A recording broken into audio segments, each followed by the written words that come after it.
Salut à toi l'ami, si tu es tombé sur cette vidéo, c'est simplement parce que tu aimerais avoir un PC gamer pour 600 €. Alors cela est simple, mais avant de passer à cela, n'hésite pas à t'abonner et à liker cette vidéo pour que tu sois tranquille pour plus tard. On va passer directement à la vidéo, allez c'est parti. Tout d'abord, vous allez vous rendre dans la description pour trouver les liens que j'ai mis des composants. Alors, faut savoir que tous les composants viennent d'Amazon. Pourquoi Amazon? Parce que j'ai fait des comparaisons avec Cdiscount, Top Achat, plein d'autres sites, bref.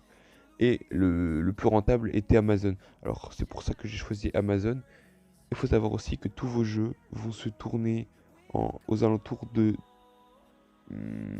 allez, 200 FPS en low, 200-240.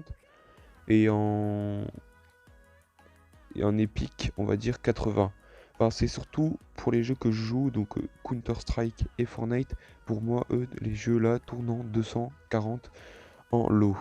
Alors, oui, il faut savoir que j'ai la même config. Bon, il y a quelques trucs qui changent parce que j'ai mis un peu plus de budget, mais rien de plus. Alors, tout simplement, on va commencer avec le premier composant qui est le petit AMD, le petit processeur AMD Ryzen 5 2600 avec 6 heures. Donc, pourquoi j'ai choisi ce processeur? Tout simplement parce qu'il est bon dans le gaming et dans le streaming. Et aussi dans le 3D et tout, il est bon dedans en fait. Par contre, il va pas être équivalent à un i9 par exemple. Non, il va être équivalent à un i5, à Intel Core i5 8400 on va dire. Ah non, même un peu moins, je crois 7000. Bref, il est quand même assez performant. Faut savoir que des i5 ne font pas ça. Bref, donc son prix est plutôt pas très cher, à 130 €. Ou après, si vous avez un budget de 550 €, je vous conseille de prendre le Ryzen 3, qui est à environ 60 € je crois en ce moment, donc pas très cher. Et que lui, il est plutôt plus dans le gaming que dans le streaming en fait.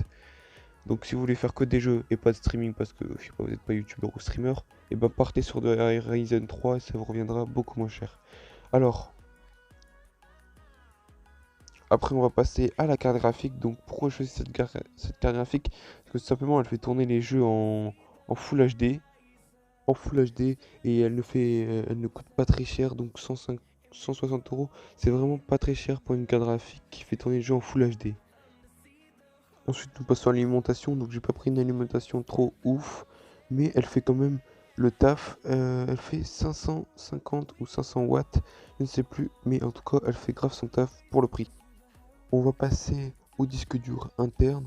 Donc, j'ai choisi de prendre 2 Tera parce que 2 Tera c'est très important parce que les jeux dans ce moment prennent beaucoup de place, comme Fortnite qui prend au moins 60 Go. Donc, j'ai pris 2 Tera car aussi ça revenait plus rentable d'en prendre deux que d'un.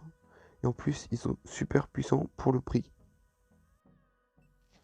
Donc pour les RAM, j'ai choisi des RAM de 16 Go avec 3000 MHz.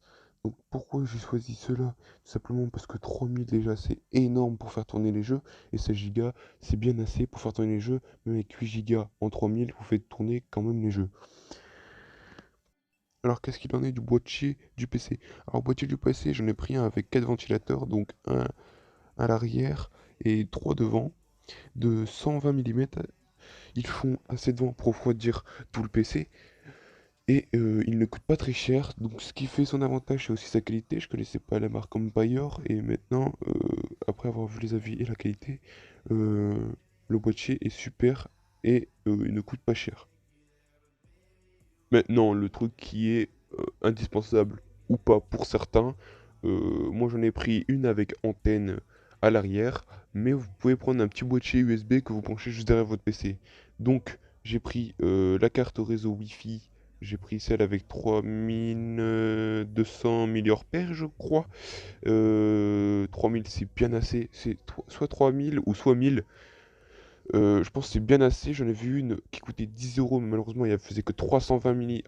Donc, pour avoir une bonne connexion, prenez 1000 ou 3000. C'est super. Et bah, en fait, vous allez moins avoir de pins. C'est tout simplement agréable à jouer. On passe maintenant à la carte mère, un objet principal dans un PC qui est très important pour le gaming, pour qu'il puisse faire tourner les jeux.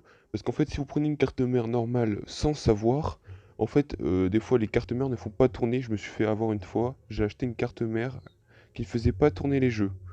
Donc elle pouvait pas, en fait, elle pouvait pas faire tourner ma carte graphique en fait. Elle pouvait pas faire tourner ma carte graphique. Donc j'ai changé de carte mère et j'ai pris celle-ci que beaucoup de youtubeurs conseillent. Mais ils conseillent aussi une Asus. Donc je fais pas de pub du tout pour aucune marque, c'est juste que je vous conseille. Mais celle-là est plutôt pas mal et pas chère. Elle a 8 ports USB à l'arrière, une entrée réseau, 3 entrées son, une entrée DVI, une entrée HDMI et une entrée pour souris et clavier. Voilà, c'est ici que la vidéo s'achève. Malheureusement, je ne peux pas vous montrer les FPS et tout, sur les jeux et tout, car je n'ai pas mon PC avec moi. Donc je voulais que sur ce, je m'excuse encore. Ciao, bye, n'hésitez pas à liker et à vous abonner, ça fait plaisir.